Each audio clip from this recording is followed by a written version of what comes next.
I'll go ahead and start. We'll see when she has it.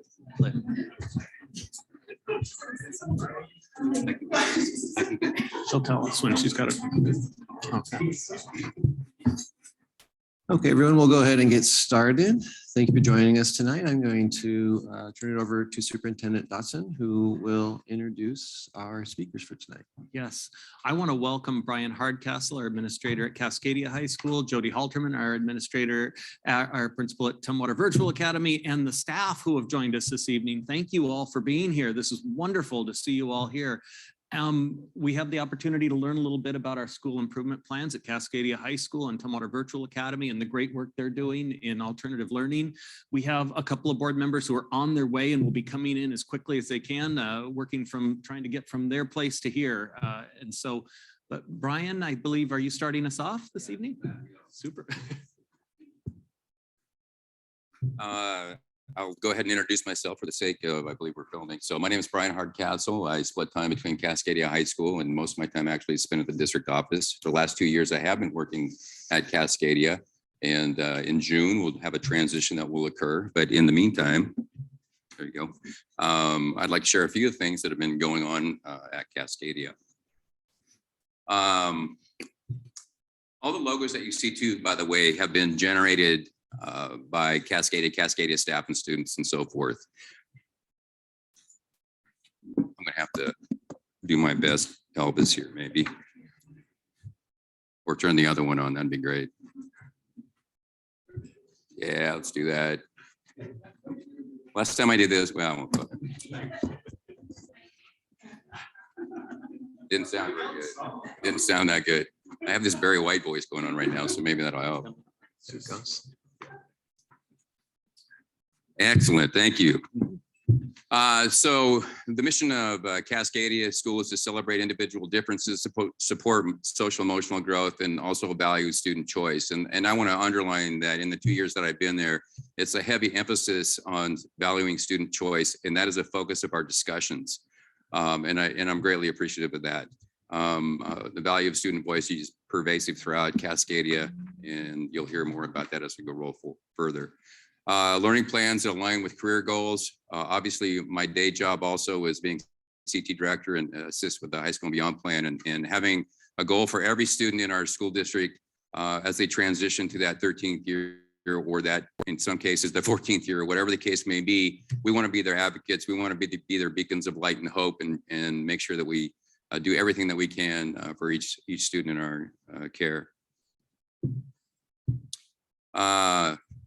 Obviously, as you know, can see on the left, we are known as the Orcas, and it was a group of students and staff that put together the acronym and acrostic, of course, with Orcas: optimistic, resilient, and creative, and aspiring are the values that we aspire to.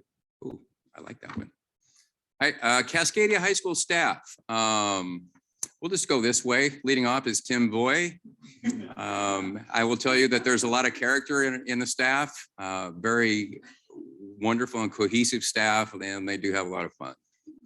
Reminds me of a nice family. We'll leave it at that. Rebecca Halbert. Rebecca is also serves as lead teacher. Yeah. Thatcher Wood. No, Thatcher's not here, but he's here in spirit. Richard Granlin, who's retiring this year, has been doing a yeoman's job of special services with our kids. That's Mike Stuck. And I think Mike's been with Cascadia Secondary Options from maybe the 90s, mid 90s, something like that. Yeah. Mm-hmm. Wow. So he's our local historian, I guess I would say. Millie Dilworth, and Millie is here and she'll be speaking tonight as well. She does para, but you'll see in one slide she does a lot of other things. Anthony Neff, let's call that the blood of Cascadia, has great ideas and great insights. All these people are really strong advocates for kids. This is a student teacher that we have from Evergreen named Omar Granison, and has done an excellent job as well. Joy Lauer, who is the counselor not only for Cascadia, but also for PVA. No offense, Joy, a little pause on that one. Joy has done a great job in melding equity inclusion initiatives as well as SEL. And I bounced that one in because that's Debbie Center. And Debbie is, I would like to say she's more than the assistant. She's more than the den mother. She's just everything to Cascadia. When a student or any parent comes in, the first face they see is Debbie, and she is the face of Cascadia. And it's been a pleasure to work with her as well. I actually went to high school with her husband, and he's a great guy. I'm going to introduce Anthony Neff. I had to put little letters up there to remind myself. Oh, I didn't even know. Oh, I can do it. Yeah, You can just bring them out. there you go. All right. I'm Anthony Neff. I'm a teacher at Cascadia. So I'm just got brought up to kind of talk about how our school works and generally the schedule and how we differ from the normal high school to serve our students better. So as you can see, we really only are a 2-period school, but each class period is 2.5 hours, including advisory. This gives us a chance as individual teachers to really connect with our students and build some of those social emotional bonds and class community that they might have been lacking at the more traditional high school system.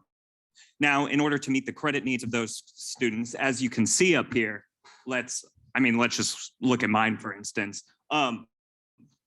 I teach both a US history, a civics class, and an English class all at once. And the way we do this to actually really meet the needs of students is we work with the state standards and we find the ones that have kind of connection between them. So for instance, if you're analyzing an author's viewpoint in context of a certain like historical system, but also looking at how culture changes politics of the time, you can combine those into a single class, meeting the needs of students and showing actually like, well, your curriculum in context, which really helps our students as well, but also allows us to kind of mix things up to meet student interests as well. So that's about all I have to say about this. Does anybody have any questions while I'm here? No, fantastic, great.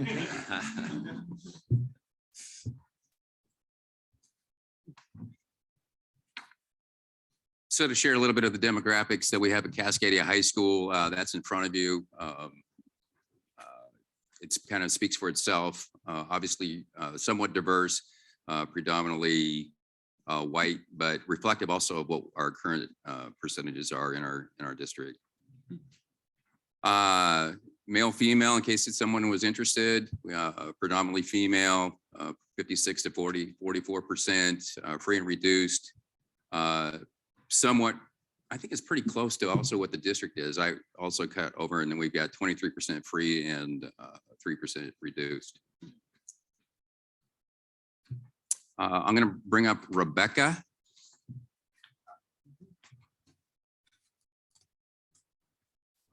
I'm Rebecca. I'm the head teacher at Cascadia for the past 3 or 4 years. I can't remember.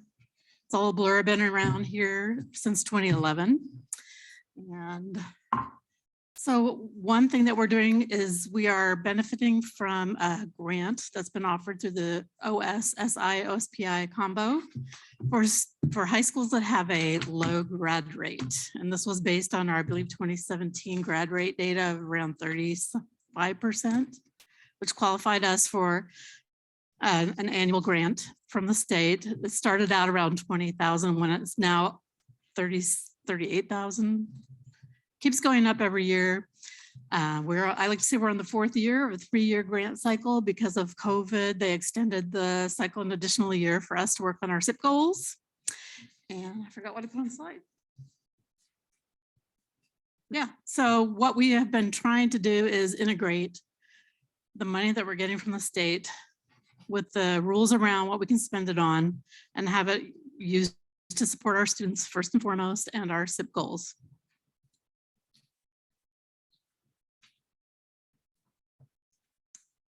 And so as was recommended to us was to keep our SIP goals to 2 to 3. So we have chosen 3 areas. I believe they also align with the district's goals, which was intentional. Surprise, Brian. Thank you. He was like, thank you for that. So our first goal is to work on increasing our equity and inclusion learning activities for students. And we'll have each Each team, we have teams at the building level. Each team meets usually every Friday to work on these goals. Our second high priority goal was to expand our career exploration activities for students. And then our third goal was to increase social emotional learning activities for students.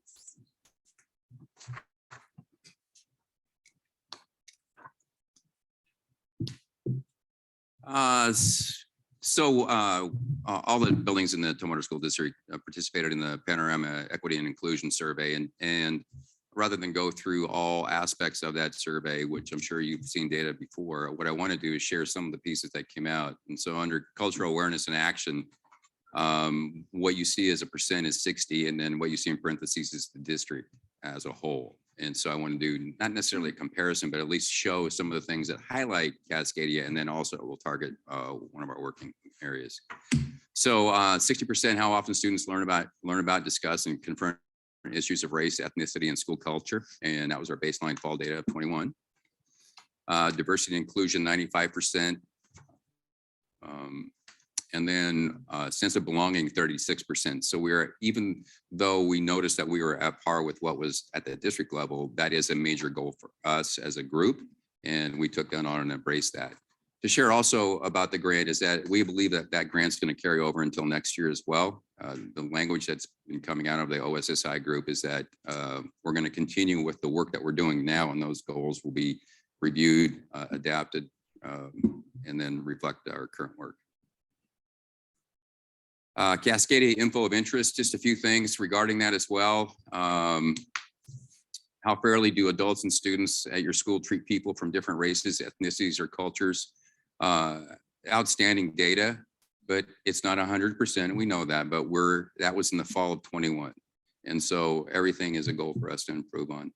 How well does your school help students speak out against racism? 62%. And you'll see an activity that was put together by staff to help us foster those relationships and develop bonds between students and staff.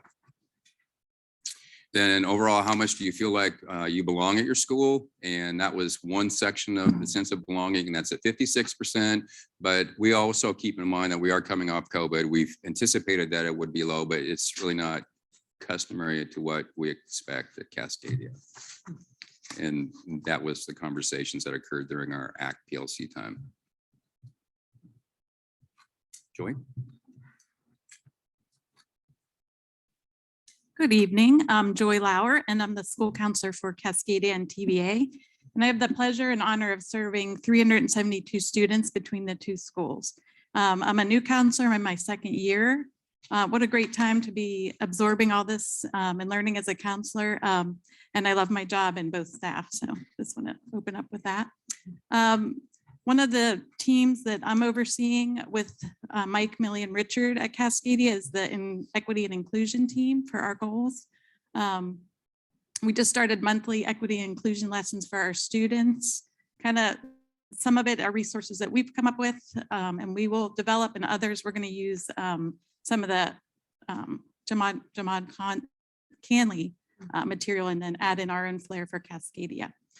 The other thing that we started is a PBIS program, which they're high schoolers, but they still like to be recognized for leadership and kindness and those kind of strengths in our school. And they get little Orca tokens and they come and get prizes from Newmarket. We have everything from a construction built a chair to they get candy bars or monster drinks. So they get excited for all of that and like being recognized. So that's part of the inclusion and belonging too. As part of this team, we also purchased some history books for underserved students. And then we're also going to be buying teaching materials for students for our student library for things.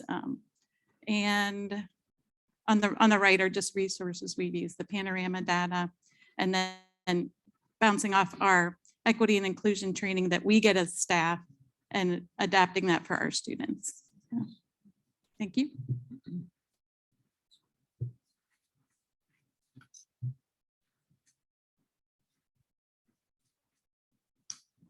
Hi again, I'm Anthony. So I'm on the team with both Brian and Thatcher, and we are the essentially expanding educational opportunities and careerness. In other words, what are our students going to do when they're done with us? So we've gone through a large portion of both data collection with a career interest profiler, all the Naviance work that the district is putting in, just individual student discussion, finding out what they want to do, and then kind of leverage that into some ideas to expand them a little bit. So just this month coming up, we have a field trip to both Evergreen and South Puget Sound Community College organized, both of which after the field trips, we have planned for a kind of career workshop as well as resume builder based on what students find out. And that's going to be a time when we as a staff can be there to help them fill out college applications. We also have Centralia College coming to visit. And then this year we put in a CTE option at our school. Usually we have a partnership with Newmarket that has been fantastic for that. But Newmarket has a great selection, but doesn't offer for all our students. So we put one in that we're now in the process of organizing. I also teach that. And we're changing it as we go to meet the needs, but also the desires of what students want to do. I mean, isn't that the goal, is to have them go into something that they find enjoyment in? So yeah, we also have a financial reality fair coming up, which I believe is sponsored by WSECU to help them with budgeting. So once they have that job, they don't, go in a wrong direction.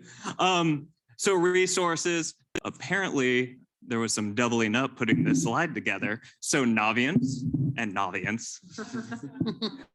Oh, never mind, my bad. You all get the resources. Anyway, yeah, that's about it. We're still progressing. And for next year, what our plan is moving in is bringing in more community people from the community in positions who can discuss one-on-one careers with students and building that up. So yeah, that's about all I got on that.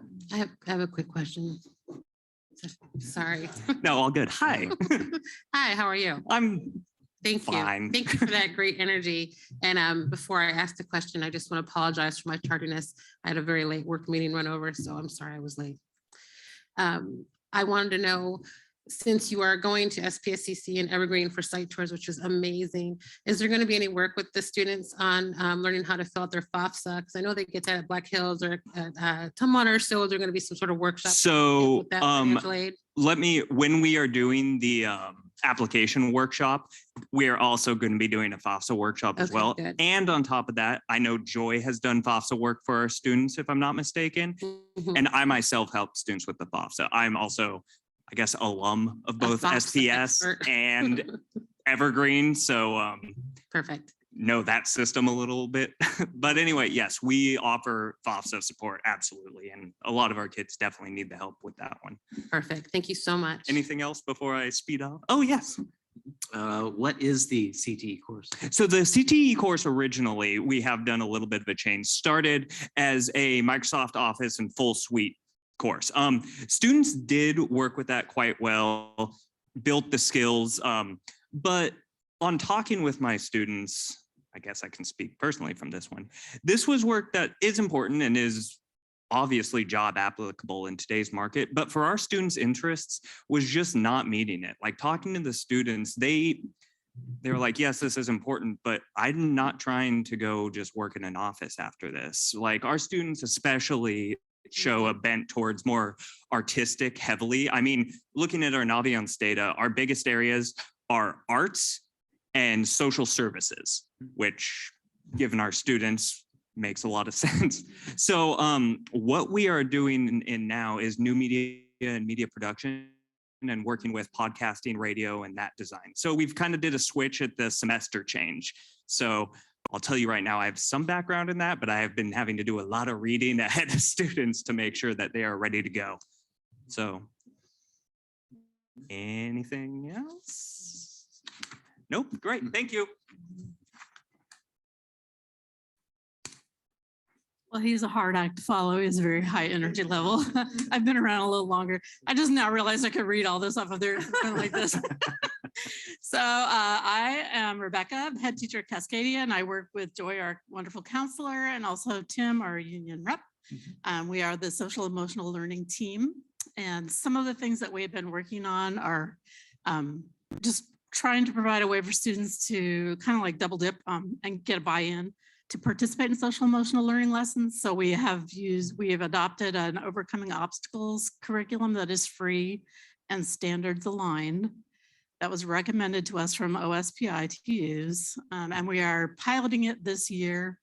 And we do it in advisory once a week on Tuesdays. We have overcoming obstacles Tuesdays. We do a lesson and the kids reflect and discuss and journal on various topics to support their social emotional growth. And it's been surprisingly well received. I think they actually want to talk about things that are not just math and history and English. It's important to them to feel heard. And then we are using Panorama for our survey data. So we're going to be looking at that. And then we're also going to be, I feel like I'm missing part of the slide. We're also going to be looking at attendance and using that to award some English or elective credit to students for their participation.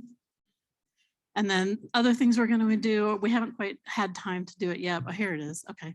One of the first things we did was to identify our core values, which are to be optimistic, resilient, creative, and aspiring. And then just some real quick feedback that we have about 80% of all students and around 76% of our free and reduced students that have participated so far in our SEL lessons and advisory. And we're just piloting it. So for right now, we're just working on confidence building. And then I've already said that they're going to be earning credit. The other thing we plan to do is to create some student support groups for students that have maybe higher needs than others. And Joy has experience and enjoys doing that. And so she's happy to take that on soon, hopefully. And then our partnerships in the community are Together, Safe Place, and the Crisis Clinic.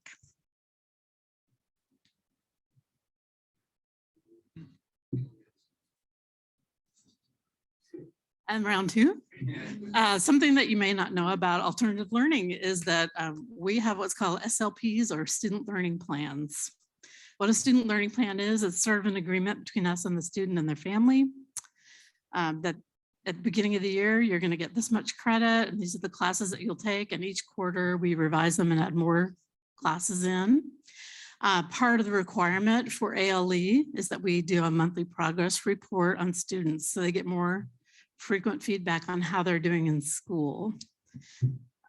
So what you see here is just from the beginning of the year to about February, the percent of students that earned a satisfactory monthly progress report rating from their teacher. And each teacher kind of evaluates students differently possibly, but I think it's fair to say when you look at it that it's pretty accurate if a student's been doing well or not. And then what we do is it's more like a partnership and a conversation with the kids. Like, why were you unsatisfactory? What can we do to help you to be turn around, become satisfactory? And a lot of the times they do. And what we've noticed here at the data, and I've seen this for years, is sort of it'll start out pretty well, and then it'll be a little bit of slump in November, and then it goes down in the winter months, and then it starts to climb back up. The numbers do. And we call it the winter slump. So that might be a goal that we could make to try to come up with some strategies to help kids through the winter months to stay sat. We call them sat. It's just our lingo, sat and unsat. And I wish we had better language for it because it feels so personal, like you're unsat. Well, no, I'm not. I'm just fine.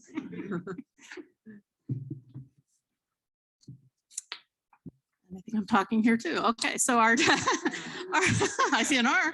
So our total enrollment, we started out the year around 70 to 80, which is a little bit low for us, but then it's usually around over 100 to 110 students enrolled. We do not accept ninth graders at this time. We don't have enough staff to offer enough classes. You know, as it is, we have kids that have, you know, the same teacher 2 or 3 times in their high school career. So it's kind of a small environment. Mostly we are seniors and 11th graders and then some 10th.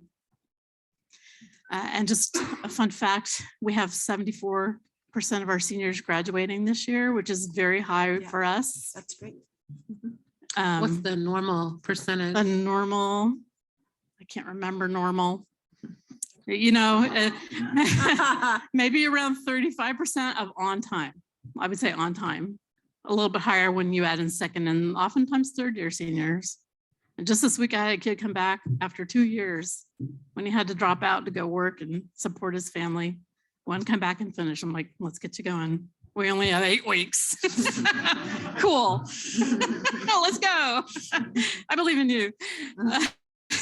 Why not? And then for graduation options or pathways, I would say we have because of the way our schedule runs, where we have a morning or an afternoon session. We did that purposefully so that students could also take advantage of being right there at Newmarket and have a CTE pathway, because our testing rate, passing state tests, is just not something that we excel at. Nor do I think we really value kids being good test takers. But if they want to have a CTE pathway, we're all about it. So Joy's always on the phone, say, hey, what about this one? What about that one? What would you like to do? She's a saleswoman I know, we're waiting for our. I think I'm done. Real quick, we're blessed to have Millie Dilworth. Millie, would you stand up, please? So this was taken yesterday. This is one of the activities that she ran with our students and staff, and it was extremely well done.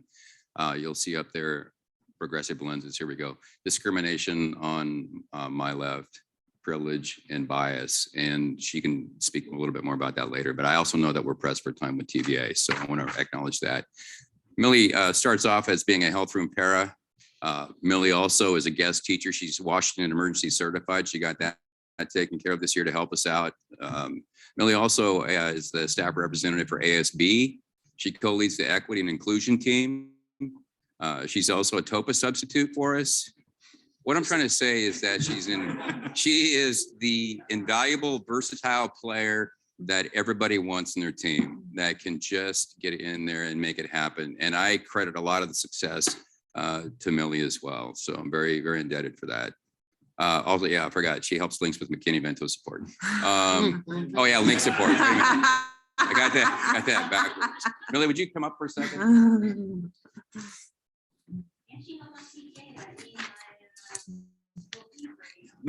Absolutely. I say this slide for Millie.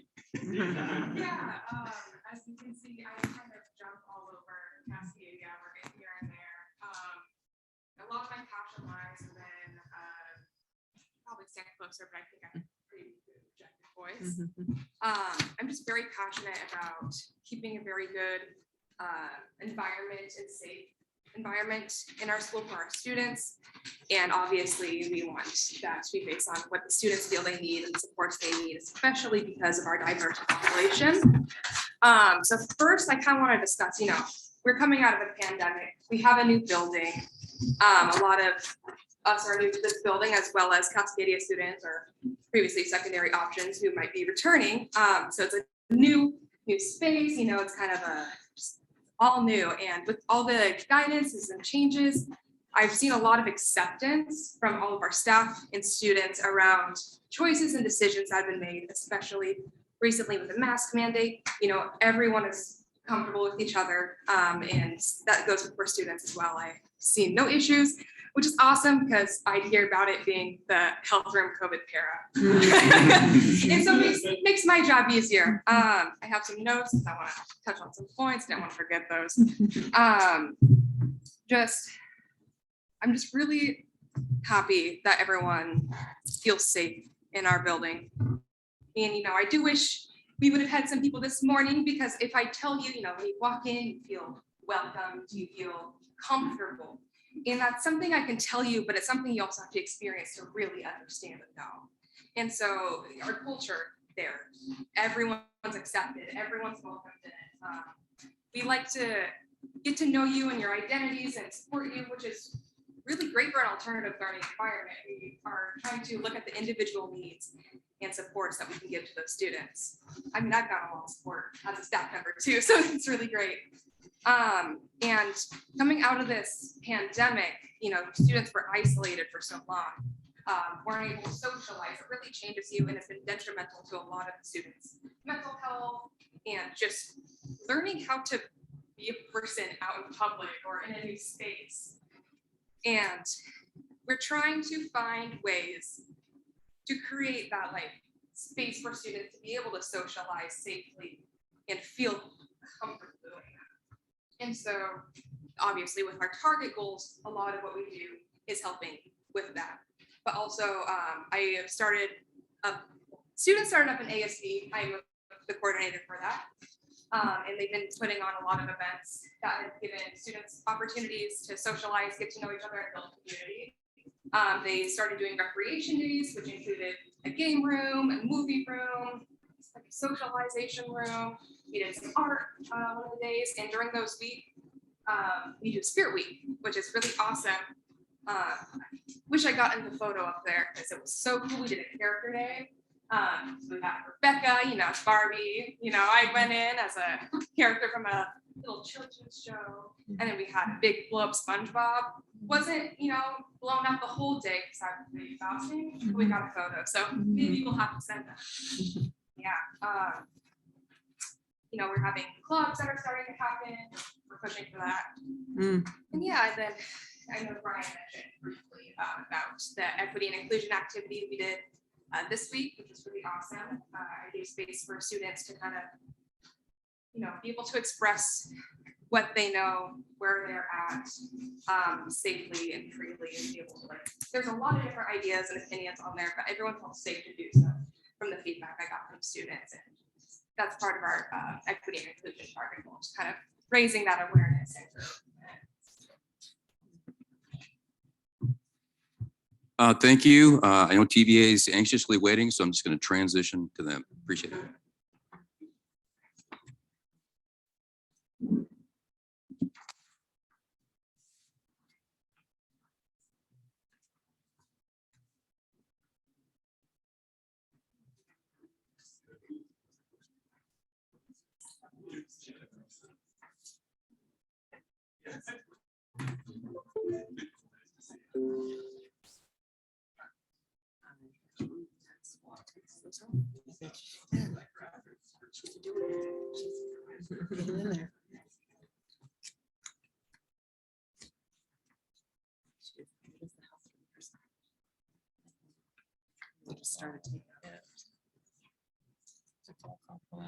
Yeah, that's right. I'm short, so I gotta do this.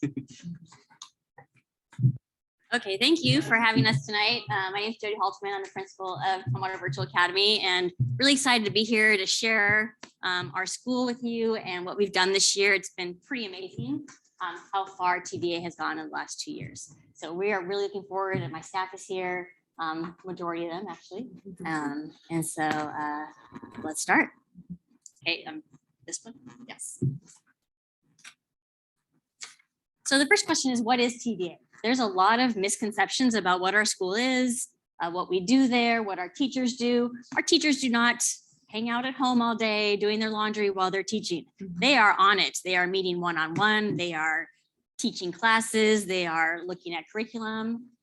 It's a lot of work at TVA. So I wanted to give you a little brief video of what it's all about. It's about a minute. I'm not sure if the sound is shared, but we'll find out. Oops, went too far.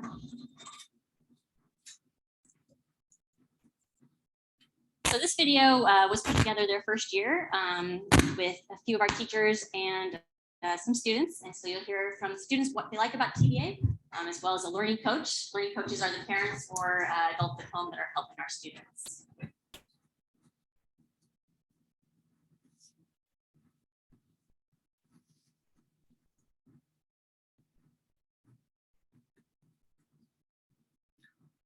Or I could show it at the end since we're kind of short on time.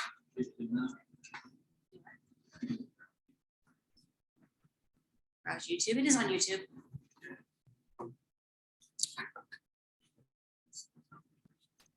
Yeah, maybe click browse YouTube.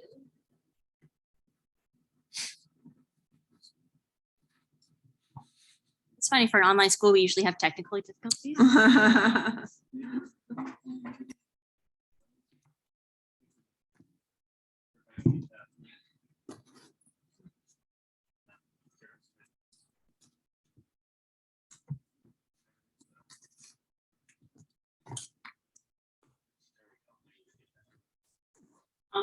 Virtual Academy offers flexible and customized learning for Tumwater area students and families. TDA is different from other online academies out there. We have very highly qualified, dedicated staff. Most of them have been teaching for decades. TDA students are very supported at home with their learning coaches. I'm really mostly there for backup. You know, do you need any help with this? How are you doing? You get what they're saying. Just making them sit and go back over their lesson and see what did they miss. What I like best about TVA is it's nice how you can learn faster if you want, but you can also make your learning process slower. If you want freedom, if you just want to plan your own day out, I think TVA is a really good option for that. It is so personable and local, and we know the students. We're not overwhelmed with a huge caseload of students. We have the time so that we can look and see where everybody's at. You know, we have time to schedule those meetings every day to respond to them, to find out what their needs are. This year alone, we went from 120 students to 290. We are constantly seeing growth in our enrollment as well as our program. I really look forward to seeing that number increase as we support so many students in our district and beyond.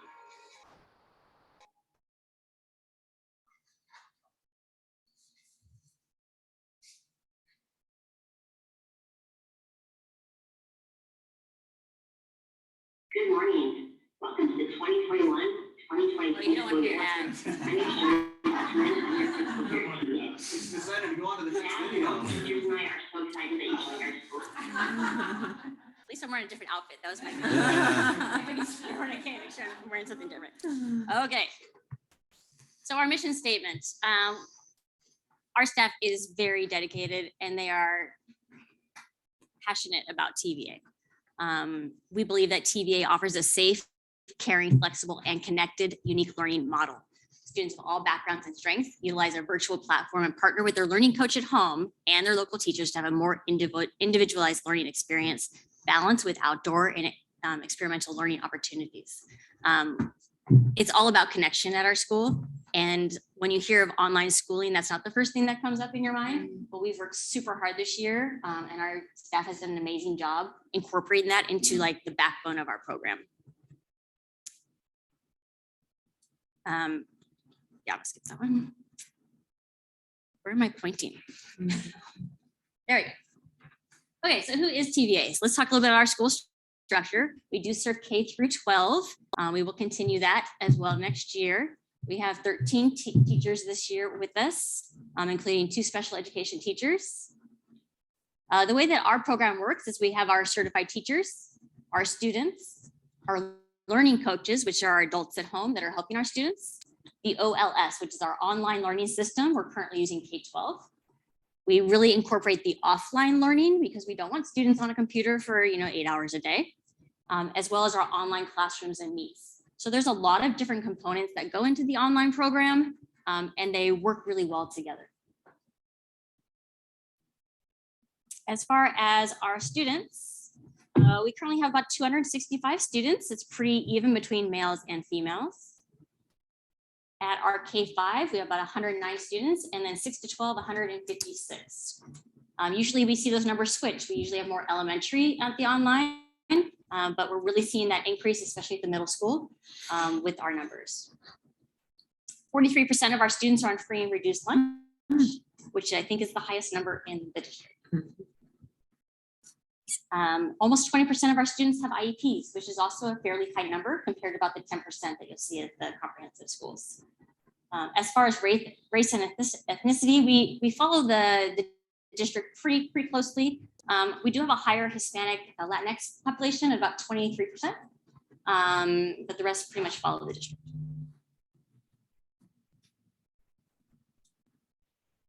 I gotta just go higher. I'm just too short. I just gotta get up there. Okay, so what kind of students do we serve? Because that's another question. Who is a good candidate for online school? We think almost every student is. They need flexible schedules. We have a lot of student athletes. They're competing in dance. They are traveling throughout the state. Sometimes we just need a more flexible schedule. Their parents are working, they're traveling, and that really suits their needs. This was big this year. I thought most students would be coming to us because of health reasons and COVID concerns. But really the biggest thing I hear is anxiety and bullying.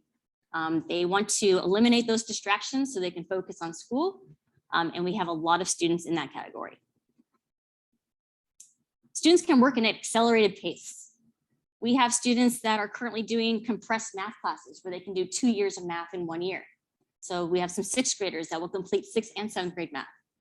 Same thing at the elementary school. And that works really well, especially with our high cap students.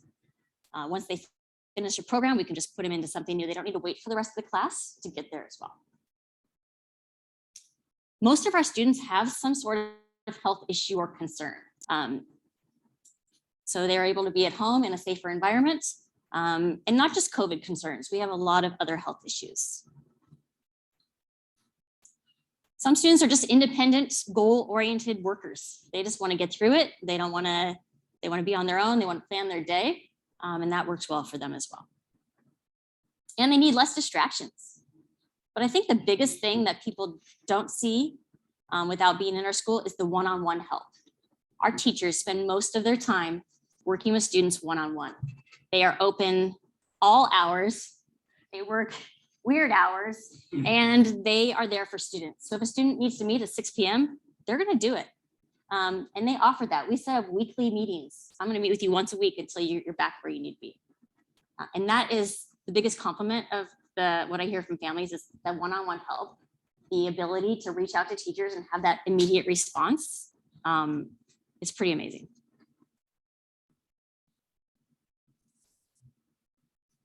So our SIP goals, this is the one I'm going to talk most about today, which is the learning plan that Rebecca talked about a little bit earlier. And our goal was that 85% of our students would make satisfactory progress each month.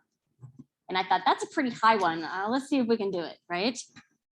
Our other goals were based on the district's agenda, which providing equitable classroom practices, as well as the PLC work and our social emotional work. So let's talk about the first one. So Rebecca talked about the learning plan, and this is what it looks like. We use a program through homeroom, and it's very intense. It's I don't want to compare it to an IEP, but it's similar in that it really lays out the program for a student. So in this first page, we put the teacher, the student, the ways we communicate, and then we move on to all these different tabs up here at the top. So there's subject courses, classes, tracking, weekly contacts, and there's a lot of information that goes in there. All the standards for each course, the syllabus, what is expected, the plan for each student. And our teachers take time to go through these plans to make sure they're appropriate, and then we modify as needed. This is a requirement for all ALE schools. It's one of the major requirements, the learning plan and the weekly contact are the two big ones. So monthly monitoring, you've heard about this as well. So each month we do monitor students and their SAT or unsat, and we do keep that as well. And there's a couple things that have to happen for this. And it's important for people to know that teachers do this every month. It is a lot of work to be constantly monitoring every student. Because a lot of time in classrooms, we monitor the students that really need us to monitor them, but some of them just fall through the cracks, right? The ones that are doing really well, we might not look at them as much. We look at every student every month to see how they're doing. So the evaluation must be done by a certified teacher. It needs to be communicated to the students as well as the parents. So a monthly email goes out. Your unsat SAT is ready to be viewed. Parents can log in and see what the results are. It's based on learning goals and performance objectives. Our team sat down to decide like, hey, at the elementary level, how are we going to determine monthly progress? Secondary, same thing. What are we going to look at? We're going to look at number of courses they're completing, and we're going to look at the weekly meets. And so we've kind of standardized that within our groups. And it's consistent with grading procedures of the district. So the first thing we look at, let's look at some of our grade data, because I thought this was really cool. And the slides are kind of mismatched just because I had different people make these slides for me. Thank you, Amy. Okay, so here's our kindergartners. These are semester 1 grades, and sorry, it's small. These were each individual slides, but I didn't want to have too many. And above expectations, 81% of our kindergartners were above expectations in their 4, 3, 2, 1 grades. So that was fantastic. And I have these I did the math, so I wouldn't have to be thinking. There we go. So if we look at the meets expectations and above, it's 89% of our kindergartners. First graders, between the above expectations of 47% and the meets is 65%. Second grade, we're up to 93% meeting expectations or above.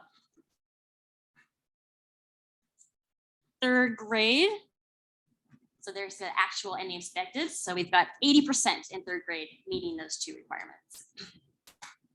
Fourth grade, 97%. And fifth grade, 90%. So our elementary students are thriving. They are getting what they need. They are spending one-on-one with their teachers. They have their little box on the screen and they have a space in that classroom. They feel like they belong and they're doing really well. Now, because we do K-12, there's lots of data here. So here's our middle school, 6, 7, 8. This tends to be our largest group.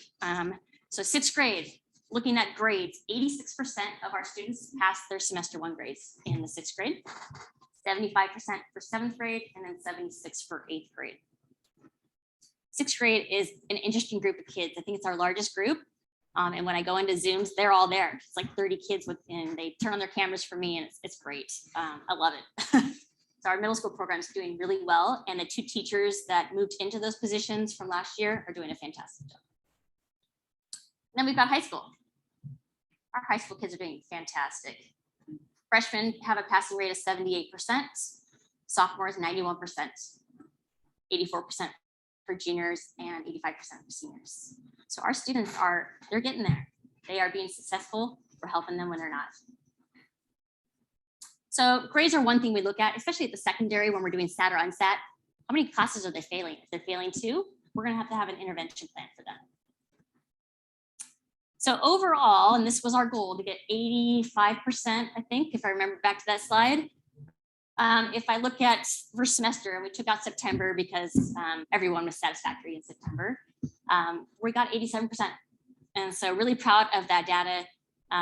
Did a little bit better in January. I think kids had the break to kind of catch up a little bit, but super, super impressed with my team and our students and all the work they put in. Makes me want to cry a little bit. I hit the jackpot when I hit the school. And that's the first thing the last principal told me was, your staff is amazing. And I said, yes, they are. Okay, so special services. I'm gonna hand this over to Sherry White. She is our K-5 elementary person. And she's gonna talk a little bit about special services. Yeah. This thing's bad enough, so I don't need a clicker. Okay, so the cool thing about special education at TVA, when I first started, when I was hired by Kyle, he said, Sherry, I don't really know how you're going to do this. We don't get how special education students are going to be okay in an online program. So good luck, do your thing, but we just don't get it, right?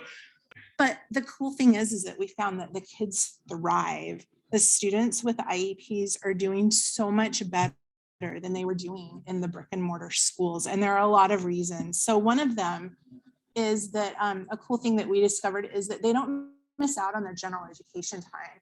So in the brick and mortar setting, they're pulled from their classes to go to a resource room to do, whatever level math they might be at or whatever level reading they might be at.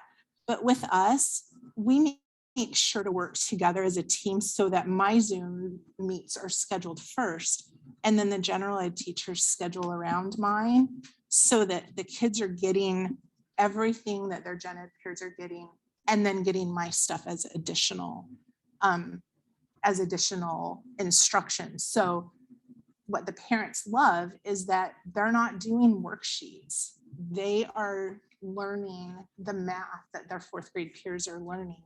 And then they're coming to me to get that extra little bit of instruction to help them understand what that fourth grade math level, what the lesson was. So that's pretty cool. The students who have special needs, things like anxiety, autism, ADHD, and others are able to excel without the outside stimuli that interferes with their learning. So the kids will often say, as will their parents, they're not distracted. They're not having to figure out what naughty thing they can do in the classroom to get out of doing something that they don't know how to do. They know that they can come and feel safe and learn what that thing is. And so they're not getting into trouble, and they're not, bouncing off of the stuff that goes on in a regular classroom. So that was a pretty cool discovery as well. The other thing, and this is huge for me, because I really love SEL and social skills, like it's my big passion, and I do social skills classes every day of the week. And it's really neat because they get to come to the Zooms and learn a skill.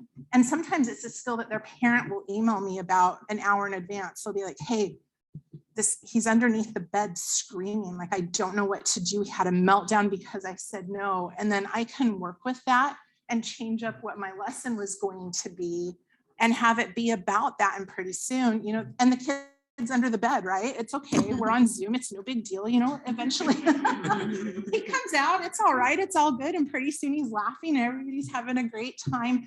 And that's what's so neat about it, is that they're able to learn those skills in this safe environment instead of having that meltdown in front of a whole classroom full of kids, possibly getting taken down to the principal's office, and they can save face in Zoom. So it works out really well. Then they get to practice those skills by coming to my lunch clubs. I set them up before we have our in-person activities, like with recess. I found out that they were really excited to go to outdoor recess and make friends. And then they would get there and they'd just stand there and they wouldn't know what to do. So I realized I needed to teach about that.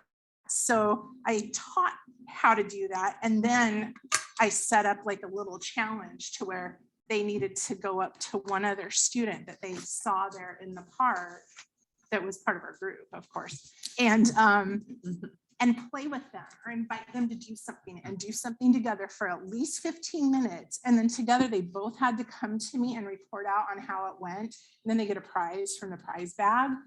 So I thought, okay, well, this will be really cool. My kids were all super excited about it, but it spread to the whole elementary group. So thankfully I overstacked that bag with plenty of prizes, because they're all coming up, they're like, so we played together and we hung out and did this. So that was a lot of fun to see. So now that's the norm at recess. I have to have my bag of prizes and snacks. And then the other thing is that the parent involvement in the classroom, they're 100% there all the time. I'm with K5.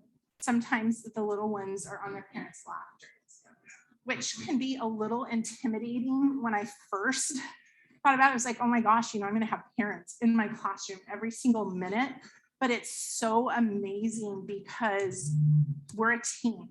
And that's why I think it really works for our kids, because they get the teacher, they get the IEP person, they have their family completely involved, and we're just able to create this plan that helps them be successful. And I think I've said that. So the next slide. So this just has some fun pictures that I wanted to just, kind of, they'll make you smile. In your packets, you have feedback. I sent out an email one morning and I just said, hey, parents, I'm going to be presenting at this board meeting. I'm a little terrified.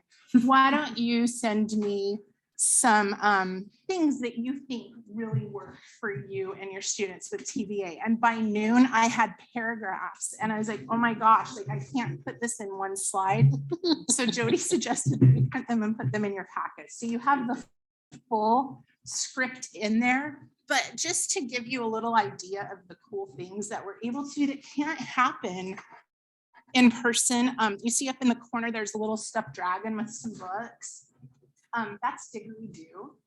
And I got one for every single one of my students that are K3 who do social skills with me. And they all bring Didgeridoo to class. I made journals for them. Didgeridoo is well-traveled.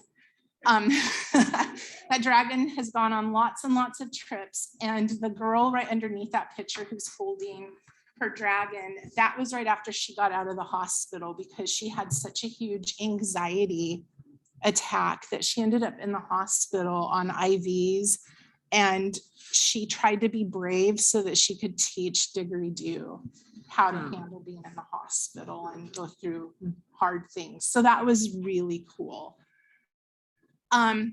This guy was so excited to come to recess because it happened to be on his birthday and he had never been able to come before. and they don't have a car. And Jody said I could book an Uber for them to get my mom to the park. And I did. And he just thought it was the greatest thing. And he wrote an email that said that we were angels because we got into the park. Over there, you can see the girl kind of hanging upside down. She needs to wiggle a lot. So they put this little trapeze thing on the ceiling in their living room. And sometimes that's how we do lunch clubs, or sometimes she just has to do that to get those wiggles out. And she said that she just can't do that in the classroom without everyone looking at her, right? But nobody cares, right? We're all on Zoom. It's like somebody's upside down, someone's under the bed, whatever. Like, yeah, and right there, you're right. There's a kindergartner that's Mario. Nobody says anything. Yeah, he participates. He does everything that everyone's supposed to do, but he's a little obsessed with Mario, and it's all good. And sometimes the rest will show up in Mario shirts in support of him, so that's fun. And then the picture on the swings, one of the boys is in middle school but has continued to come to my social skills classes because he doesn't feel comfortable in middle school, and has said that he's never had a friend in his entire life. And that was the result of the challenge, because they wanted a prize out of that bag so bad. And it turned into an hour and a half of them playing together, because they didn't come to me until the end of the hour and a half. And then the top right, that's the kindness closet. I just showed him how, like, you know, my closet doors are kind of lame. I really think we need to do something to make them look better. And it's a kindness challenge. So when we meet for social skills, we talk about something kind for someone in our family or for a friend, and then they get to put them on little heart sticky notes. And one side, the biggest side is my K through 3, and then the other side is 4-5. So we're working on 4-5. But yeah, so that's what I have. Do you guys have any questions?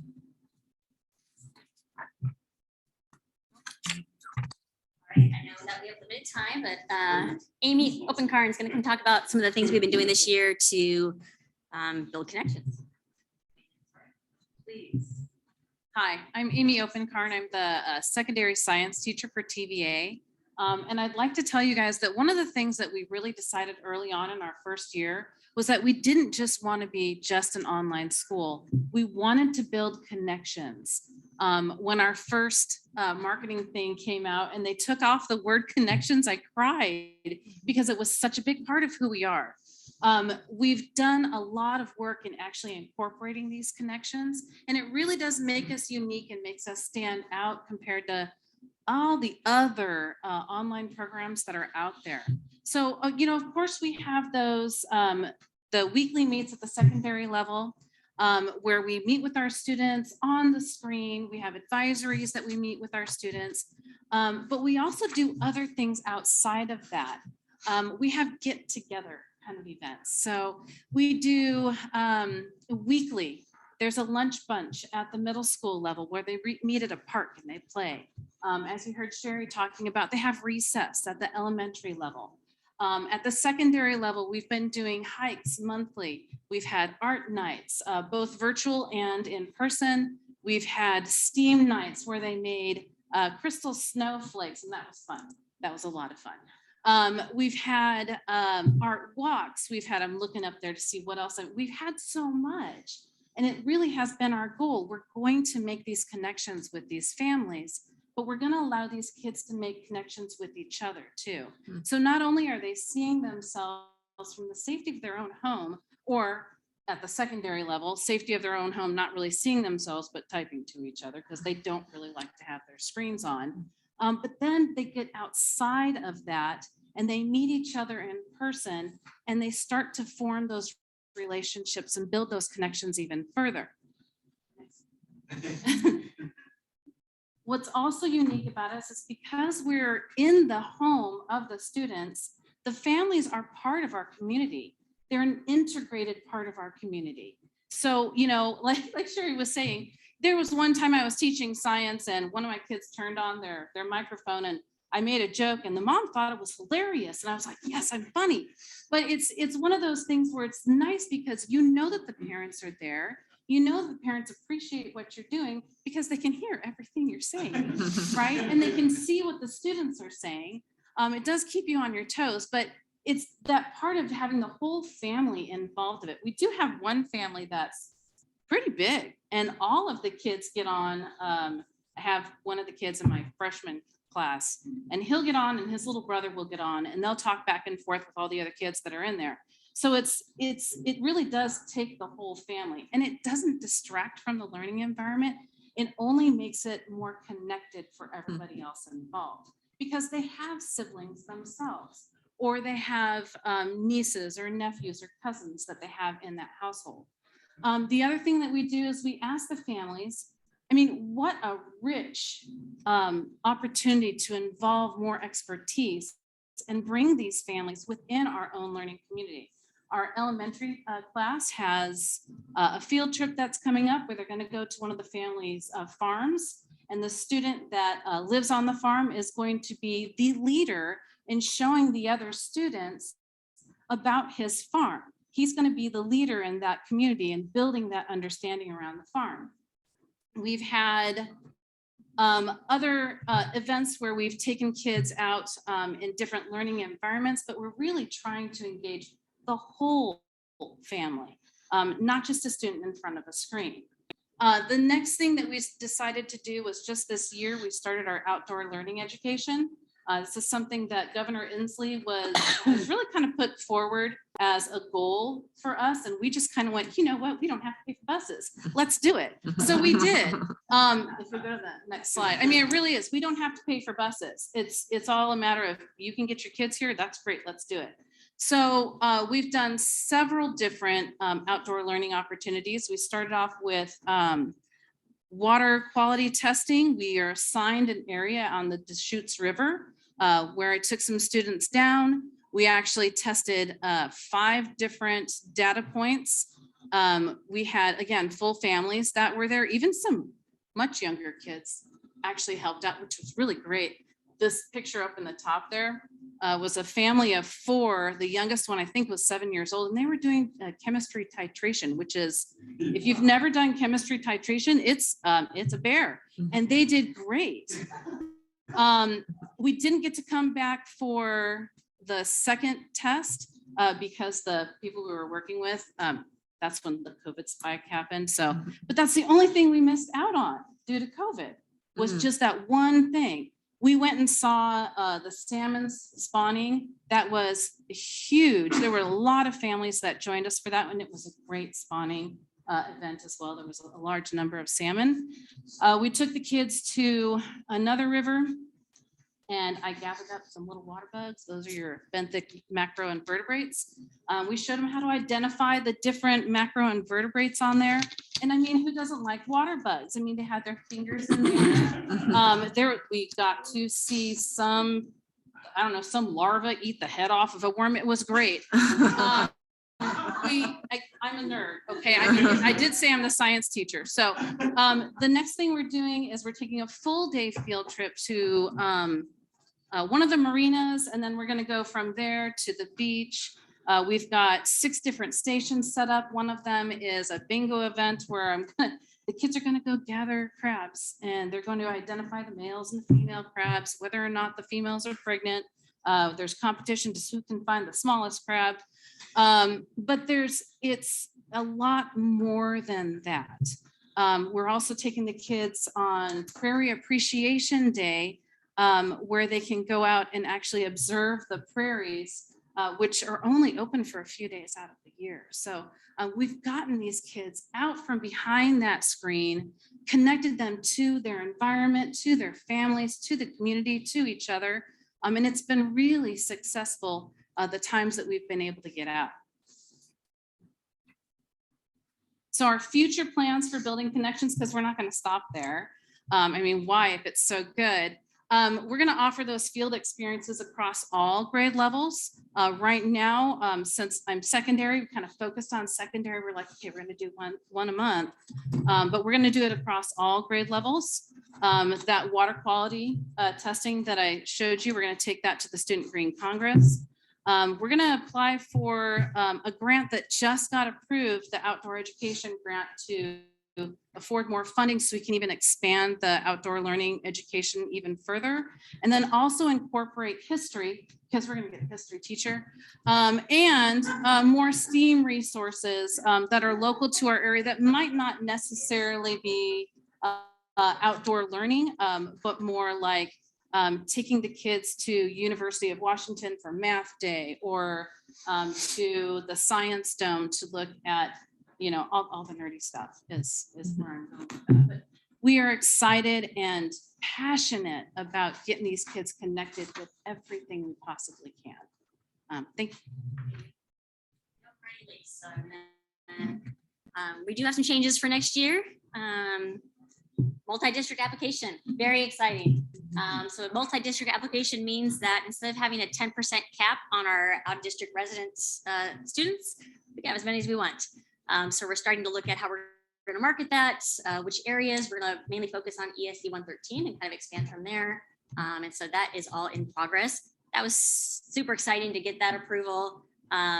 There's about 60 different categories you have to provide evidence for, and then it's reviewed by 3 different people at OSPI before they approve that. So that was awesome. It was a lot of work. I'm glad I'm glad I got approved the first time. I just have a real quick question on that. That's wonderful. Congratulations. How many other schools do you know off the top of your head in the state, or maybe Superintendent Dotson knows the answer to this? How many other online course providers are available? For multi-district? Yeah. There's not that many because it takes a full year for the application process to happen. And most of the online schools in our area are first year. Mm-hmm. So if they're going to go through the process, they'll go through it next year. They're like places like WAVA and things like that. Of course, they take everybody, but we're probably one of the only ones. Good. Thank you. Yeah. And our other big change for next year is we're looking at a new learning platform. Edmentum is a company that has just merged with Apex, and they have a 3-year plan to combine those 2 companies together. We've been looking at their program, and looking good for us. They have a lot of embedded resources for parents, such as K-5. As the parent is on their screen going through their learning coach, they'll have notes like stop here and talk about this with your student. They also have like a teacher edition to help them. So lots of great help for parents, and we'll bring them in person to help with that. Another thing I love about Edmentum is a live help room. So there's a chat function on there. Kids say, I don't know how to do this, and my teacher's teaching class right now. I'm going to go online and I'm going to ask somebody else for help. That's available as well. The elementary is based on project-based learning, and we have a great variety of courses there. And then last but not least, just some info from parents. The people in our program, they love it. It's an amazing program. It works for their families. And it's all because of this team. This team is amazing. It is my dream team. I love them all. They each are strong women who have a vision for the school and how they want to educate kids, and they want it to be a different online experience. They want students to be part of our family, and TVA really is a family. So sorry we went over a little bit, but there we go.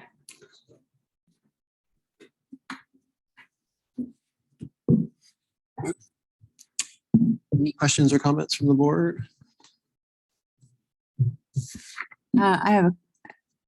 I know you're going to say yes, but I hope you're honest if it's a no. Because we couldn't make it today, some dates were being thrown out, but I'm going to be out of town for the next couple of weeks. I'm wondering if you guys are available tomorrow. You can totally say no. Tomorrow, Friday? Tomorrow's Friday. We don't run live classes on Fridays, so you won't Okay. see much at TVA. Okay. It's all when we do our PLC work and equity work. Okay. All right. I have a question, and it could be redundant, but where do you work from, Jody? Do you have a space here in the district office? So we have the Tumwater Learning Center, which includes Cascadia High School. And Do you so work out of there? I work out of there. We have a room there. And so our vision is to make that our ALE hub between Newmarket, Cascadia, and Tumwater Virtual. Thank you. I was not aware. Yes, I work in the building with Joy and one OP. And so it's the 3 of us. We are the in-person team. The teachers are at home. They come in for trainings and things like that, but they have their home offices at home. Perfect. Thank you. Yeah. Thank you, Jody. I just had a comment as well. Wanted to comment you on your dedicated staff. That is clear and what a huge asset. And also that parent involvement, which is as scary as that might be, it sounds like is highly successful. And I think that is a huge key in as you've been hinting to in making those connections. And I'm glad you're seeing those with the kids connecting each other too. You're doing some very cool stuff, and I'm excited to see where your multi-district status takes you. Yeah, there's just so much more to TVA than I think people realize. And a year ago, I had no idea. And look at me now. My brain is exploding with so much information. And we're not stopping. We've got more ideas coming. So The project-based learning is what's most exciting, and I think it's exciting for kids. And I would imagine that there's other, that maybe other staff in the district might be able to learn things from TVA in terms of engaging students in that way. So thank you for leading that. thank you. Thank you again, Jody. We will take a 3-minute break and we will come back at 6:15 and start our regular meeting. Thank you so much, everyone, for being here. Payless people. I thank these caretakers of the land who have lived on and continue to live on since time immemorial. Please rise as I lead us in the flag salute. I pledge allegiance to the flag of the United States of America, to the republic for which it stands, one nation, under God, indivisible, with liberty and justice for all.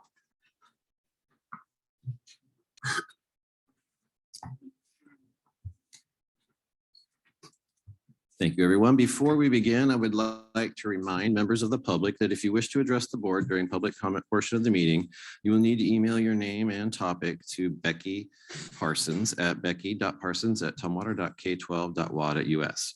Comments must have been submitted to Becky by no later than 6 p.m. Time for public comment is limited to ensure all of those interested have an opportunity to speak. A person initiating public comment will have a maximum of 3 minutes to present, and up to 30 minutes will be reserved on the board agenda for public comment. If you are unable to share your comments or concerns because the time limit has been reached, you are welcome to sign up at the next regular board meeting or email your comments to the board and or superintendent. Contact information is on the district website. Becky, did you receive any submissions for public comment?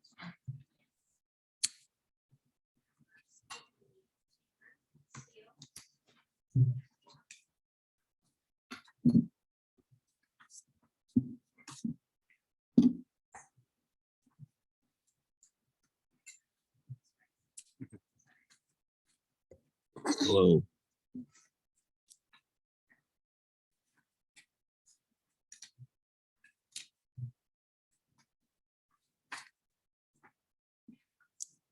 I could just start right now. That's totally fine with me.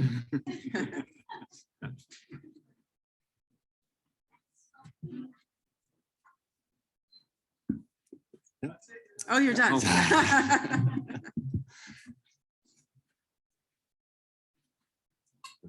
Hello, school board administration. Thank you for giving us the opportunity to publicly voice our thoughts and concerns about the potential changes to the highly capable program at TSD. My name is Taylor Steele and I'm a 3rd grader in the HiCap program. I also volunteered on the recent budget committee and I've done a fair amount of research into the district's current budget problems. I realize the district's in a fairly dire financial situation, but I still believe it would not be in the best interest of the district to make changes to the self-contained highly capable program at this time for a few reasons. First, the self-contained program is highly regarded in the community. Of the 14 items on the recent budget survey, the HiCap program was tied for 5th place when you look at each item by top priority. This shows that there's a tremendous amount of community support for this program. And I remind you, community support is a guiding principle for making budget decisions. Secondly, there's currently a highly capable program review being done by the ESD. This program review will recommend changes at the end of this school year. We should wait for this program review, then look at how to implement those changes in a way that works for our district. This will let us take the time to do it right rather than be in a rush to make changes in a few short months before the next school year. Lastly, the self-contained program has been shown to drastically improve the lives of the students in it. I've been told countless stories by parents whose children were struggling in 1st and 2nd grade. They would pretend to be sick so they could stay home. They would act out in class and have behavior problems. They didn't like school. Their own teachers identified them as problem students and low achievers. They felt like they didn't fit into the general education classrooms with their peers. From what I've seen, at least 25% of the current self-contained high-cap students fall into this bucket. Once these students were identified as highly capable in the universal testing during second grade, they were able to join the self-contained program in third grade and immediately saw a huge improvement in their behavior and attitude towards school. They now love school and have blossomed into amazing students. I attribute a large portion of this success of the self-contained program into its ability to attract its amazing teachers who are both passionate about highly capable education and have the training to do so. It would be a huge loss to the district to lose these teachers, which would most likely happen if the self-contained program were to be discontinued. No matter how good a differentiated program is, it will never be able to unlock the potential of these students like our self-contained program is already doing. It will never give them peers that they can relate to, feel safe around, and feel good about being themselves. I think I've shown that it would be very short-sighted to make any further cuts or changes to the self-contained highly capable program at this time. With my remaining 15 seconds, I would like to address what I perceive to be an elephant in the room, which is the current bargaining agreement with the teachers union. This agreement has lower class sizes than North Thurston and Olympia, while pays its teachers more than Olympia, but less than North Thurston. North Thurston has the highest class sizes. I think this is the root cause of the budget problems, and we owe it to ourselves to look closely at that bargaining agreement. Thank you.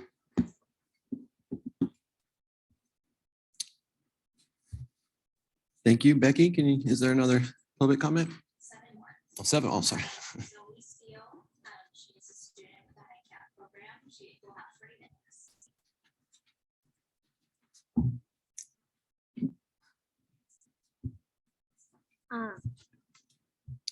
So I have a lot of things to say about this topic. I think it's understandable that you have to cut things because of financial problems, but I think you shouldn't cut the HiCap program. HiCap is very important. Here's one of the reasons why. When I was in first grade and second grade, I thought that everything was really easy. In the second grade, we would learn one thing new every month, but the first few days I would learn it and then I don't really need to practice it anymore because I already mastered it. But then I need to do it for the next 2 weeks, but I already know it. I would be given the same worksheets over and over again, and it would get really boring. One of the things I like that I really didn't get to do in gen ed is that we get to make suggestions and make our classroom better. And we get to have these cool conversations when someone asks a question, we get totally sidetracked and dive into these cool conversations. It's really short. Thank you, Zoe. Becky?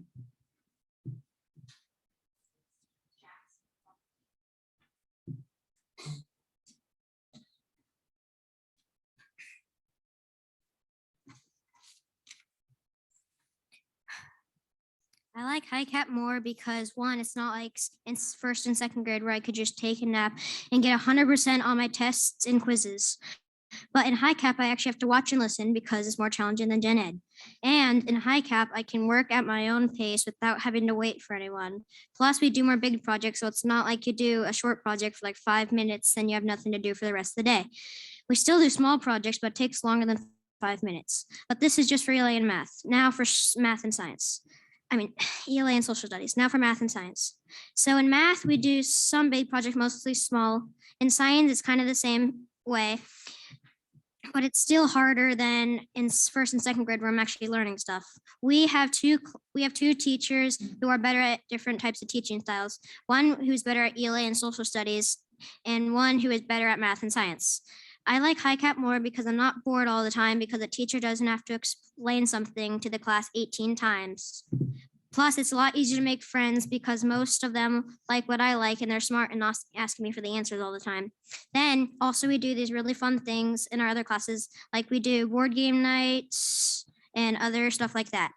Some big projects we're doing right now is we're doing a passion project where we have to pick our own passion and make like a project off it. We can do like slides and stuff like that. And then we're also making this country where we have to make like a constitution, a map, and like the name and stuff like that. I have a twin brother who is in Gen Ed, who is really good in Gen Ed, but he's not the one that's bored like me, which is why High Cap should continue next year. Thank you for your time.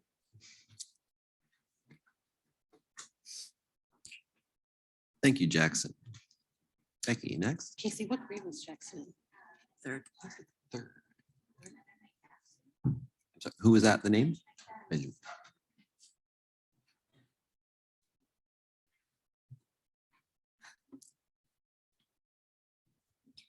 My name is Ben Clark, and I'm in 4th grade. The High Cap program is very important to me. In 1st and 2nd grade, I felt bored with school. I had little interest in the work and had trouble paying attention. I frequently got in trouble with my teachers, and that made me not want to come to school even more. Most days, I came home feeling like I had a terrible day and felt bad about myself. Ever since I got into High Cap, I've loved school. Every day, I'm excited to go into class and see what new experiences I will have. My teachers keep me interested and work hard to find subjects I want to learn about. For example, I'm learning Greek and Latin roots, designing my own country with a unique government system, and I designed my own model car to learn about force and momentum. High Cap has changed my whole school experience for the better. Since learning the program might be canceled, I've been very worried that things would go back to the way they were before and I would start to dislike school again. The High Cap program has improved my life a lot and made me a better student. It is very important to me that I can spend my 5th grade year in High Cap. Thank you. Thank you, Benjamin. Becky, next.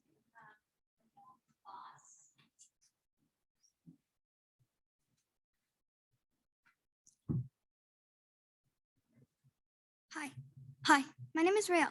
I'm in 3rd grade High Cap, aka the self-contained program. High Cap is very important because High Cap lets me work at my own pace and I get to work at my own level. I can continue work even if other kids are not done. I can be eccentric and be myself. Jenna was not like this. I have deep conversations with kids from my class because they get me. My brother was in the self-contained program, and now he's in 6th grade Tumwater Middle School. There's no High Cap just grade skipping math. He's miserable and bored. This affects all areas of home life, and it has all school year. Without High Cap in middle school, my brother is struggling. His grades aren't great, but grades aren't everything. At home, I feel more neglected because my mom is paying more attention to him and his needs. It has been getting worse as the school year continues. It was not like this for him the 3 years he was in the self-contained program. For me, at least. So I get really sad. And my High Cap friends support me the way that Gen Ed kids couldn't. I'm excited for next year because my mom got him into Nova Middle School. With his High Cap needs met, the household will be less stressed. So that means my mom can hang out with me more. Thank you for letting me share this with you. Thank you, Rael. Becky?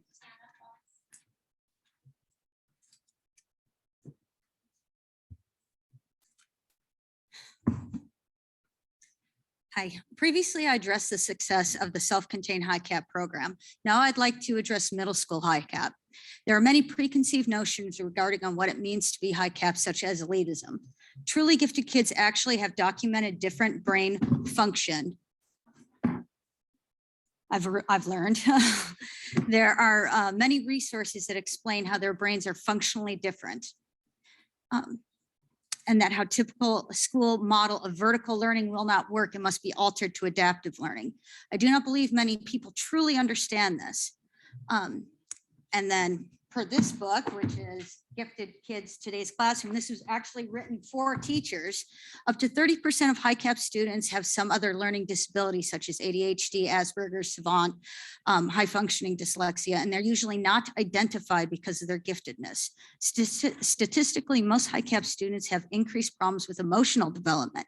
There are books written to help guide teachers and parents with the different kinds of emotional challenge gifted kids suffer over Gen Ed kids. It is documented that High Cap students have a much higher rate of suicide, dropping out of school, and addiction. Relating back to my son, we had a support team with an IEP, and then when he was identified as High Cap, he entered the program. all life changed. High cap programmed was amazing for him, and he had an excellent 3 years. Then in middle school, it disappeared.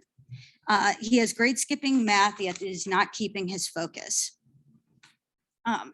And it is stated that there'd be differentiation, but there's no differentiation, grouping, or cohorting. I asked my son what he thought about middle school. He likes his teachers, and we both realized how taxed they are with COVID. Yet his analysis was 70% learning, 20% social, and 70% a waste of his time.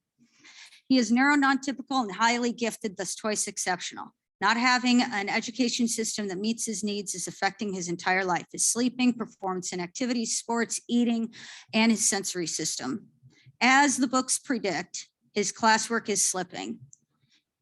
He still has almost all A's due to his test scores, yet he's frustrated with his pace, submitting sloppy work, becoming intolerant of others, becoming complacent, and now, as of yesterday, is getting in trouble in class. Lack of high cap in middle school is common knowledge. Over the years, I've met dozens of families that have moved into the district for the elementary schools and specifically high cap. Now they are moving out because of elementary school. I am curious if the district could pull the information of how many high cap and high achievers remained in the district after elementary school. I am sure that would prove my position. My son knows sixth graders that are suffering emotionally and even now medicated. If you remove the self-contained elementary program, there would be less families motivated to even move to Tumwater School District. We have decided we have no choice but to enroll him in Nova. And I missed 2 more paragraphs, darn it. Okay, thank you. Thank you, Tana. Becky, one more?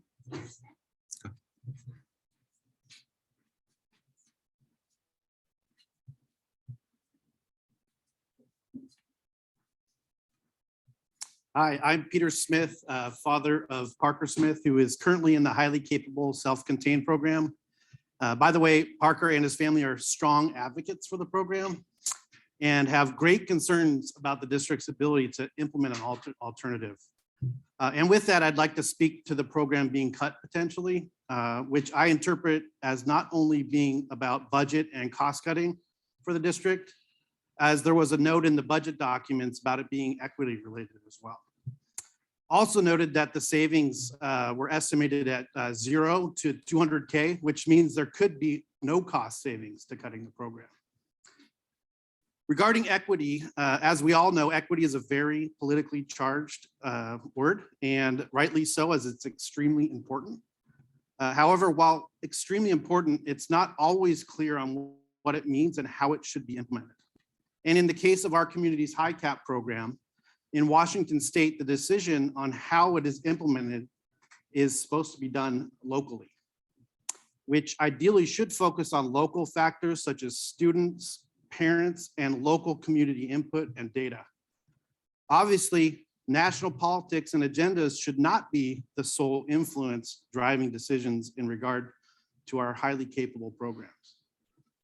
In terms of how highly capable programs are implemented, there is a variety of schools of thought. Some feel highly capable self-contained programs should be shut down in the name of equity at all costs, which in the long-term view of equity can be considered very short-sighted. Because locally, our highly capable program is optimally serving its students as discussed. And if the program is cut, those that can afford it will find alternatives, which most would consider inequitable to the students who can't afford additional means in the long run. So how do we achieve long-term equity for all highly capable students?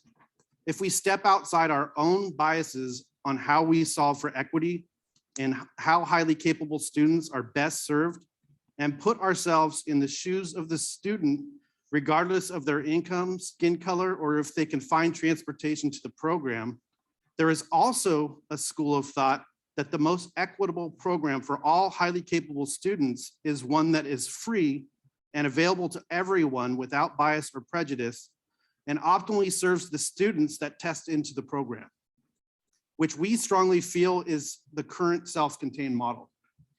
In closing, I'd like to ask the board to reflect on why high cap was put on the budget survey and to ensure that decisions relating to HiCap are made based primarily on local community input and data. And that we all put our biases aside and step into the shoes of the Tumwater highly capable students, regardless of their financial situation or skin color, and ask ourselves if they would be best served with a free, highly capable program. And in the case of our local community. Thank you, Parker. If the most equitable solution that best serves the students is feedback. We will now move on to action items. Oh, I'm sorry. I thought you said-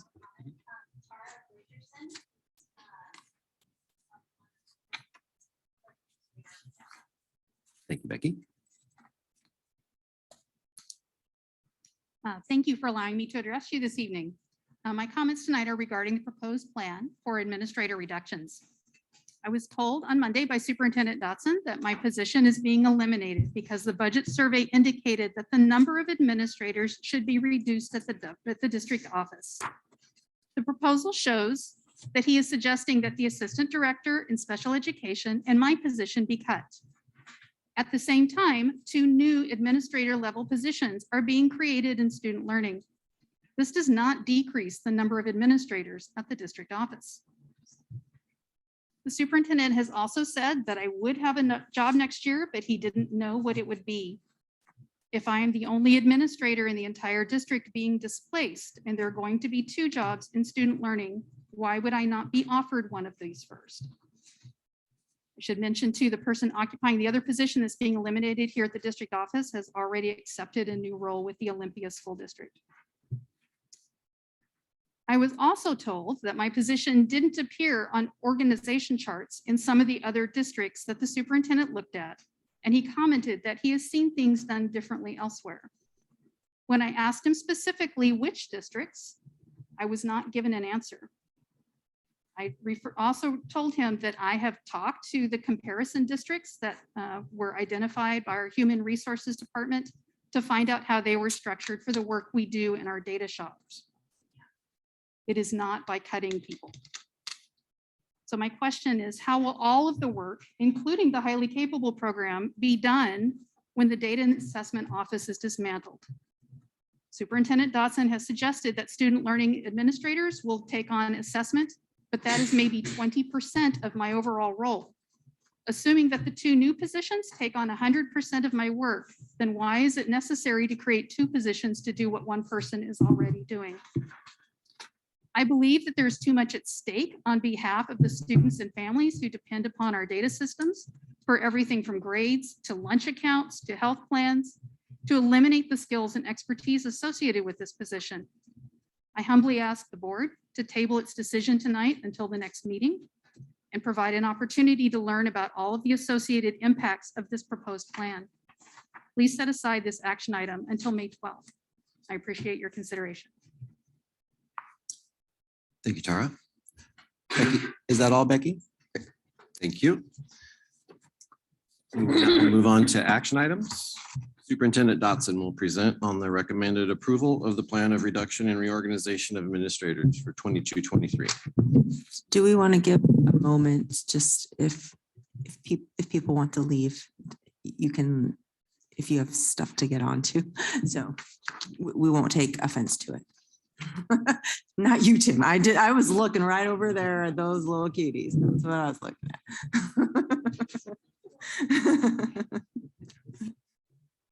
Go ahead, Superintendent Dotson. Yes, certainly. President Taylor, board members, thank you.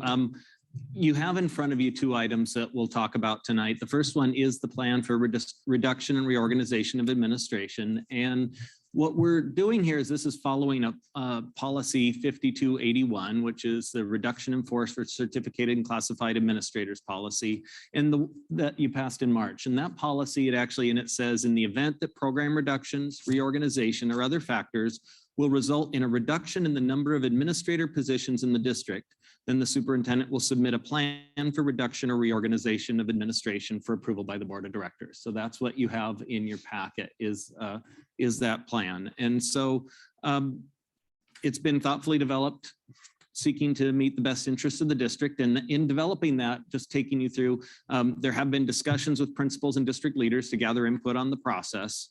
a community survey to gather feedback regarding priorities, work with the budget advisory committee to gather feedback to inform decisions, and then a lot of DLT discussions to consider options and work on and agree on recommended changes. And there's no easy options here when you start to reduce. That's the challenge that we're facing. I mean, there is, because we're already a pretty lean team. And that's something we need to acknowledge up front. So after taking into consideration the feedback we received and the necessity to come up with $4 million in reductions, this plan is recommended to reduce 2.0 FTE in administration at the district level. Building level administrative support is maintained at the same level as this year in this plan. And that was something that we heard that just in the current environment and with current situation coming out of the pandemic and needs that making reductions at the building level would be really challenging. So we can accomplish this reduction, fortunately, through attrition using resignations and retirements. And so that would result in some transfer of administrators in order to make it happen, but we can accomplish it without having to lay anyone off, fortunately. So as we make these reductions, you'll also see, as shared in public comment, that there is some reorganization to make sure we can address essential administrative needs and increase our efficiency. So that includes reorganizing special services with assistant director position ending, and it does include instead providing on-the-ground support with a second certified ed specialist position that would support schools with special education issues. The data and assessment coordinator position is also no longer part of the administrative structure in this plan, as you saw, and none of these are easy. Neither of those are easy decisions, but after thoughtful review, we've made the decision that we would in this place 2 OP positions in the IT department with responsibility for student information systems work. And so that would accomplish the student information systems and maintaining our data to make sure that's maintained with accuracy. And then responsibility for assessment oversight and leadership in this plan falls under the responsibility of student learning leaders. And you do see an increase there and a restructure to add that to make that we have our assistant superintendent oversees student learning, and we have a curriculum coordinator. And this would form a full-time elementary coordinator and a full-time, or curriculum supervisor would have a full-time elementary coordinator and full-time secondary coordinator. And they would have broad responsibility for leading and supporting our work under the direction of the assistant superintendent to implement our strategic plan goals. That includes our focus on instructional improvement, professional learning communities, our focus on systems of support, MTSS, and our educational equity work. And the intent is that they're focused on the instructional improvement and also the assessment of that instruction. So they would oversee assessment at their respective levels, working with the student learning team and building principles to ensure that the assessment systems support our daily instruction, and our instruction is informed by what we learn from assessments.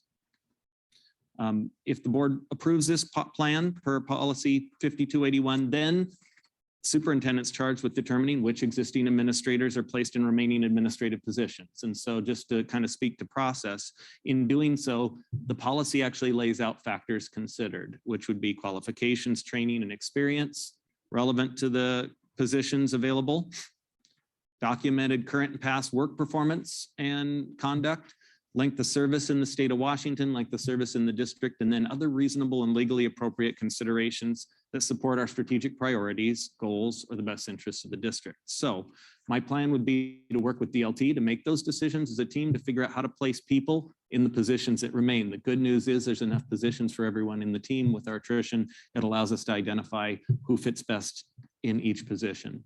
So that's the general overview of this plan you have in front of you. Happy to answer questions you have and would recommend the board approve this plan.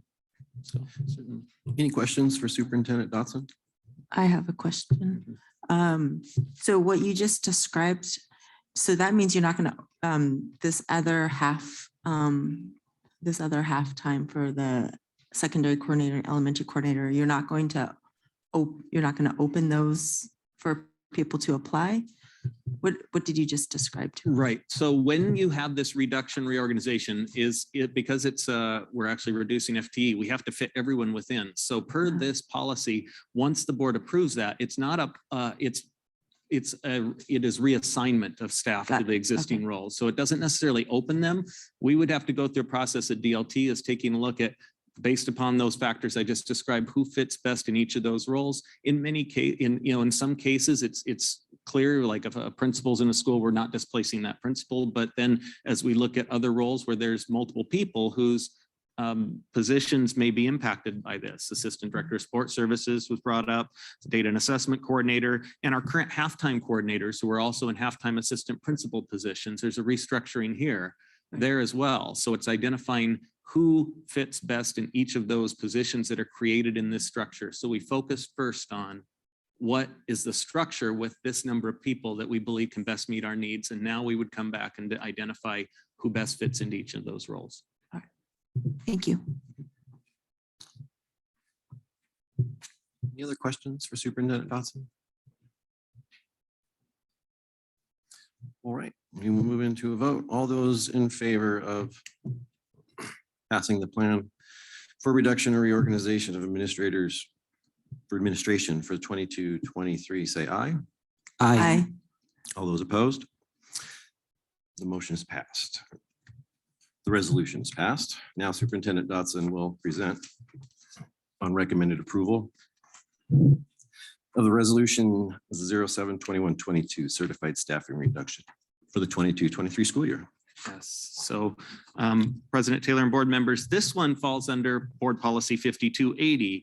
And it says that in that one, the board determines the educational and operational programs for the district based upon administrative recommendations and is responsible for identifying educational programs and services that would be reduced, modified, or eliminated. So one important step in our process when we have reductions is that the board direct the superintendent to make reductions to accomplish our budget goals. So on March 31st, Finance Director Jennifer Carrower presented financial information indicating an estimated need to make an overall reduction of approximately $4 million, and that's given the best information we have at this time. The resolution identifies that the reduction amount, and it indicates that this will require a reduction of approximately $2.4 million in certified staffing. Further, that resolution sets the number of certificated positions that would be available to operate our instructional program in 2022-23, and it sets that at 397.4. That's expected to require a reduction of approximately 22 FTE. This resolution directs the superintendent to apply these reductions across programs based on enrollment and other appropriate factors. So in short, as opposed to centralizing cuts in one or a few major programs, what we're looking at is what the intention would be to make smaller reductions across schools and programs to minimize the impact on students as much as possible. So with the current number of retirements and resignations we have received, we anticipate being able to make almost all of these cuts through attrition, transferring staff to fill positions vacated by employees who retire or resign, because those who retire or resign may not be in exactly the positions that we're able to reduce. So it does mean some transfers, but fortunately we're able to accomplish most of that this way. There may be a very limited need to lay off if a staff member's position has to be reduced, and if that staff member doesn't have certification that allows them to transfer to other positions. But we'd seek to minimize that to the greatest extent possible. So if the board approves this resolution, then we'd move forward working with our principals, directors, and in consultation with TEA to make these reductions in alignment with the CBA and all applicable laws and policies. That's the intent. So happy to answer any questions you have. And again, I'd recommend the board approve this resolution. Any questions for Superintendent Dotson? All right. We'll move to a vote then. Oh, sorry, Scott. Director Killow, go ahead. So were any programs cut? Not at this time. If we were to cut a program, I would come back to the board and say, because what I started with is in 5280, the board, a program change. Like, let's say we said we were going to, if we were said, we've determined we need to eliminate that self-contained highly capable program, which we've heard so much from families about here. I would need to come back to the board to bring that, because that's a program change and would require board approval. So what this is doing is, in this resolution, we're talking about reductions across programs. If we were going to make a major program change, I would come back to the board at the May meeting probably and say, here's what we're recommending for that. So this is to reduce that number, and then we'll seek to, if we can do that across programs without significantly, without a program closure or something like that, then we'll do it. If it means something like that, I'll need to come back to you. Any other questions? Okay, we will move to a vote. All those in favor of passing resolution 022122 certified staffing reduction for the 22-23 school year, say aye. Aye. All those opposed? Resolution has passed. We are now recessing the regular meeting at 6:51 p.m. to enter executive session, to discuss the personnel performance and evaluation or qualifications for employment for RCW 42.30.22-1G. Executive session is expected to last 30 minutes and no action will be taken. We will reconvene after executive session only to adjourn the special meeting. Thank you.